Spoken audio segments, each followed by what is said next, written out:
The $53,000 Cruise and Cash giveaway is at Gold Town Casino. Fridays from 6 to 9 p.m. win $200 every half hour. Saturday from 6 to 8:30 p.m. get another chance to win $200 every half hour. One lucky cruise winner will be chosen at 9 p.m. Listen up, Gold Town. Football Super Sunday is February 3rd. Join us at the Nugget Event Center. Limited seating is available, so buy your tickets now through February 2nd, $25 per person. Play and dine. Points for food is back. Every 300 points equals $1 at the Calico Cafe and Buffet, so check out their January food specials, all at the Gold Town Casino. At Healthcare Partners Medical Group, our mission is to provide the highest quality of healthcare to each and every patient. With 5 locations in Pahrump, we are local doctors you know and trust. We want to thank you for choosing us. Quality care starts here.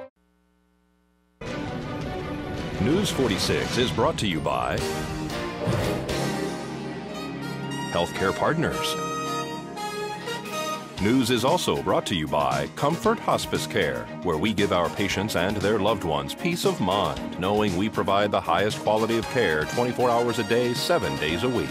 For more information, call 775-751-0349. News is also brought to you by Hope Cancer Care of Nevada, providing quality cancer care in a spa-like setting. We are Pahrump's only chemotherapy center.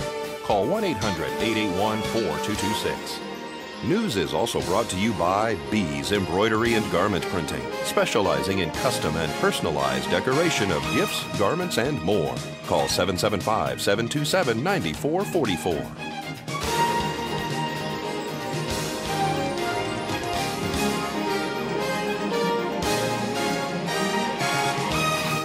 Tonight on News 46, 23 new gun control laws are proposed. 13 people are arrested for drugs and burglary. One person wants to open a new dump in town. News 46 starts now. You're watching KPVM News 46 with Doug Brindle and Rhonda Van Winkle. Local coverage from Deanna O'Donnell. News 46. Local coverage you can count on.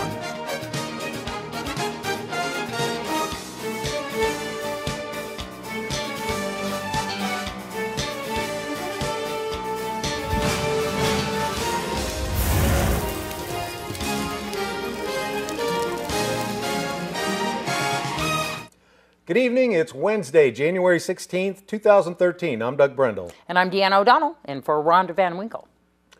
Today, President Obama formally proposed the most expansive gun control policies in generations and initiated 23 separate executive actions aimed at curbing what he called, quote, the epidemic of gun violence in this country, end quote. Obama called on Congress to swiftly pass legislation to ban assault weapons and high-capacity ammunition magazines for civilian use, and to require universal background checks for all gun buyers. Obama's proposals include mental health and school safety measures, as well as a tough new crackdown on gun trafficking. And 13 people have been arrested by Nye County Sheriff's deputies in connection with drug and burglaries at various Walmart stores. One person is still wanted for questioning and charges are pending. In trouble with the law? Call Abracadabra Bail Bonds and they'll have you out in a...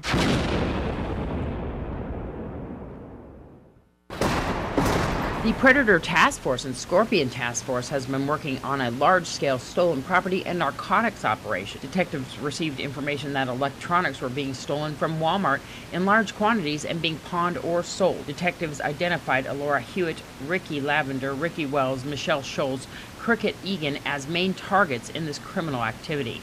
Detectives identified that all of these individuals had pawned several televisions believed to be stolen from Walmart. The Predator Task Force executed 3 search warrants at the homes of Alora Hewitt, Ricky Lavender, and Cricket Egan.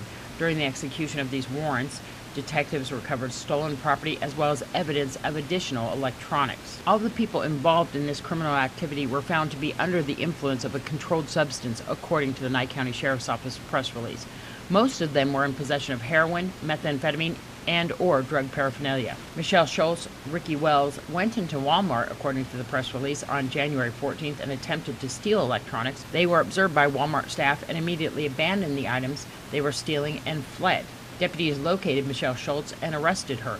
Ricky Wells has not been located at this time, but is wanted by the Nye County Sheriff's Office detectives for questioning.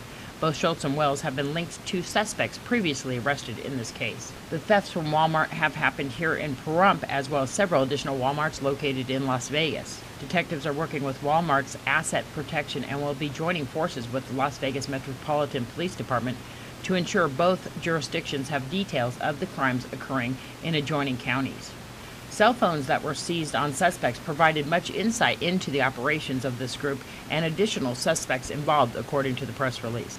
The 14 total suspects arrested: Ricky Lorraine Lavender, age 29, Allura Elizabeth Hewitt, age 18, Cricket Margin Egan, age 38, Constantino Cardenas, age 23, Michelle Orton, 24, Elliot Keys, 19, Jason Nicholson, 25, Shanoa Menendez, 31, Austin Shane Satter, 21, Daniel Cohen, 20, Colton Walker, 22, Allison Hewitt, 20, Michelle Schultz, 21, all were arrested for various charges except for Ricky Wells, including under the influence of a controlled substance, possession of a controlled substance, and various burglary-related charges.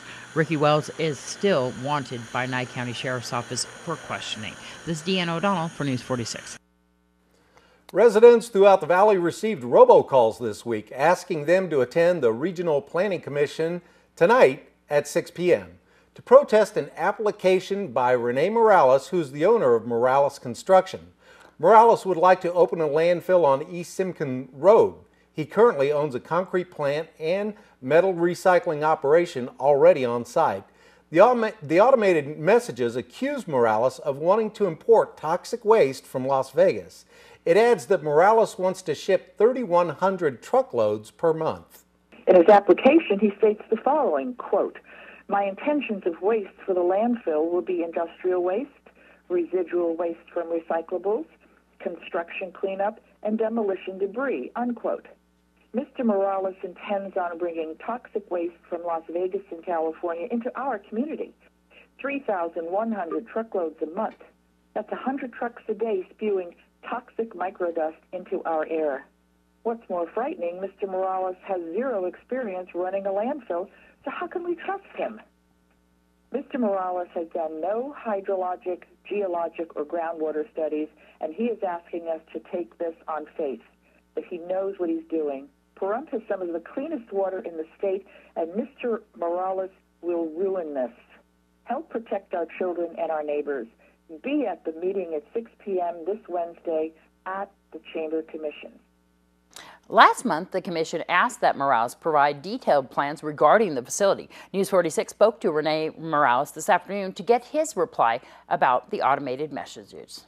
The RPC gave me an approval for a recycling facility, gravel plant, crushing plant, and asphalt plant facility. And all we need is the landfill, which follows under the same criteria. So we will help us tremendously with the recycling facility to dump the excess material on site. So you would be using the landfill for yourself, not for outside purposes? Well, that's my first my application. According to that, RPC wasn't clear enough. Mm-hmm. Well, of course, someone had to bring some material from somewhere, but I want to clarify it will never be duty diapers like one of the main concerns they had, because it's two existing franchise, the one from Bianche, exclusive franchise for household waste, and Republic Services out of Las Vegas, which they all control all the household waste. Yeah. Therefore, I'm limited for the waste I can bring. Mm-hmm. I will never bring hazardous materials, any toxic waste like the robocall I had. Yeah, that robocall says all this stuff. Where would they get that idea? Well, you know what? It has hurt me tremendously. Mm-hmm. And my person, and not only on my person, my kid. Mm-hmm. My kids actually was confronted at the school by a couple of kids that your father is going to contaminate the water. Mm-hmm. And it caused tremendous harm. So we're trying to find out who is behind this. And I assure you it's going to be a huge lawsuit because have harmed all my business as a whole. Do you have your plans as what you would like to do with the landfill there? The future of the landfill, how much actual acreage and how much waste would actually be allowed there? Well, actually, we can place around, 10, 12 million tons in the future in the next 30 years. Mm-hmm. And I would say 95% it will be just commercial waste. Is this facility going to create jobs? Absolutely. It's going to create 25 sustainable jobs. Plus, we're going to pay taxes. All the trucks going to be fueled here. Drivers going to be staying here. You know, all these jobs are going to be creative. Is going to have a huge positive impact for our community. Not mentioning, I'm donating 2.5% of my net income to parks and recreations, and 2.5% back to the school district. So the meeting's going to be held tonight, the Regional Planning Commission meeting. Are you urging people to go? Yes. Actually, I had a big crowd, you know, coming from all over, and but I'm going to ask for a continuance because, like I says, what they asked me, the staff report is requiring me is just to have a full-blown detail of the whole construction, which is impossible to get it done in 3 days. Well, the source of those robocalls are still unknown at this time. News 46 called John Shea, who is the owner of Pahrump Valley Disposal, to ask if he had any information. As of news time, we have not received a response. All right, folks, we're going to have more local news for you coming up right after the break. Don't go anywhere.